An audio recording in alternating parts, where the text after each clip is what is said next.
Students, आपका स्वागत है आपके अपने channel competition exam and general studies में।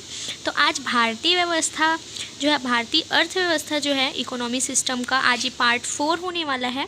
तो हमारे टॉप 20 क्वेश्चंस के सीरीज़ में आपका स्वागत है, जो एसएससी एंड रेलवे एग्ज़ाम्स के लिए है। टॉप 20 क्वेश्चंस का जो सीरीज़ है उसका पार्ट 4। तो चलिए शुरू करते हैं।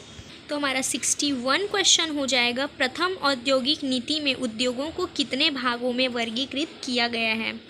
तो 4 भागों में जो है उद्योगों को वर्गीकृत किया गया है। 62वां है, देश की दूसरी औद्योगिक नीति की घोषणा कब की गई थी। तो सन 1956 में जो है देश की दूसरी औद्योगिक नीति की घोषणा की गई थी। 63 है, भारत में किस राज्य में कपास मिलों की संख्या सबसे अधिक है। तो महाराष्ट्र में सबसे अधिक संख्या में कपास के मिल हैं। 64वां क्वेश्चन, महारत्न योजना कब प्रारंभ की गई थी। तो सन 2009 में की गई थी। 65वां, वर्तमान में महारत्न की दर्जा प्राप्त कंपनियों की संख्या कितनी है। तो है 8 जो है महारत्न कंपनियां हैं। 66वां है, निम्नलिखित में से कौन सा कार्ड प्लास्टिक मनी की श्रेणी में आता है। तो ए व बी दोनों, डेबिट कार्ड और क्रेडिट कार्ड दोनों ही प्लास्टिक मनी की श्रेणी में आता है। 67वां क्वेश्चन, सीमित देयता पर आधारित भारतीयों द्वारा संचालित पहला बैंक कौन सा था। ये बहुत इंपॉर्टेंट क्वेश्चन है, इसका आंसर हो जाएगा अवध कमर्शियल बैंक जो है सबसे पहला भारतीय संचालित द्वारा बैंक था। भारतीयों द्वारा संचालित बैंक, सबसे पहला bank Awadh commercial bank, B answer हो जाएगा। 68वां हो जाएगा, भारत में 1 रुपये के नोट पर किसके द्वारा हस्ताक्षर किए गए थे। तो वित्त सचिव के द्वारा जो है हस्ताक्षर किए गए थे। 69वां, 1 रुपये में अधिक के नोटों का निर्गमन कौन करता है। 1 रुपये से जो अधिक नोट होते हैं उनका निर्गमन कौन करता है। तो आरबीआई जो है अधिक नोटों का निर्गमन करता है। 70वां क्वेश्चन हो जाएगा, मुद्रा की दशमलव प्रणाली कब अपनाई गई थी। तो सन 1957 में दशमलव प्रणाली को अपनाई गई थी मुद्रा की। 71वां है, 8 नवंबर 2016 से भारत सरकार द्वारा किस मूल्य के नोट को अमान्य घोषित कर दिया गया था।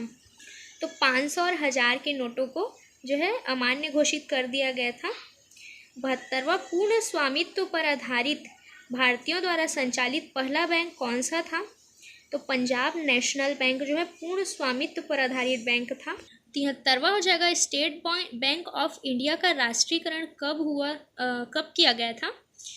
तो 1 जुलाई सन 1955 को स्टेट बैंक ऑफ इंडिया का राष्ट्रीयकरण हुआ था।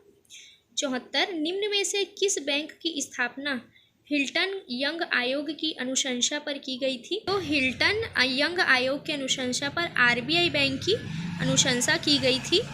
75वां, आरबीआई के प्रथम गवर्नर निम्न में से कौन थे। तो ओशबोर्न स्मिथ जो थे वो आरबीआई के प्रथम गवर्नर थे। बहुत इंपॉर्टेंट है ये 20 क्वेश्चंस का सीरीज़। तो 76वां क्वेश्चन हो जाएगा, भारत में श्वेत क्रांति का जनक किसे जाना जाता है। तो श्वेत क्रांति का जनक है वर्गीज कुरियन, इंपॉर्टेंट है। 77वां, भारतीय रिजर्व बैंक जिस सामान्य ब्याज दर पर वाणिज्यिक बैंकों को पैसा उधार देता है वह दर कहलाती है। तो रेपो दर कहलाती है वो। 78वां, भारतीय मुद्रा के नोट कहाँ मुद्रित किए जाते हैं। तो नासिक में मुद्रित किए जाते हैं। 79 हो जाएगा, रिजर्व बैंक में वाणिज्यिक बैंकों द्वारा अनिवार्य रूप से जमा की गई धनराशि है। तो वो क्या है, नगद आरक्षित अनुपात होता है। ये नगद आरक्षित अनुपात जो है रिजर्व बैंक का वाणिज्यिक बैंकों द्वारा अनिवार्य रूप से जमा की गई धनराशि है।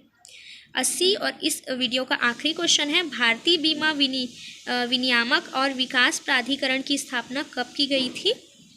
तो ये सन 2000 में की गई थी। तो अगर वीडियो पसंद आई हो तो वीडियो को प्लीज़ लाइक कीजिए और चैनल को सब्सक्राइब करना मत भूलिएगा और अपना प्रिपरेशन कीजिए। Thank for watching.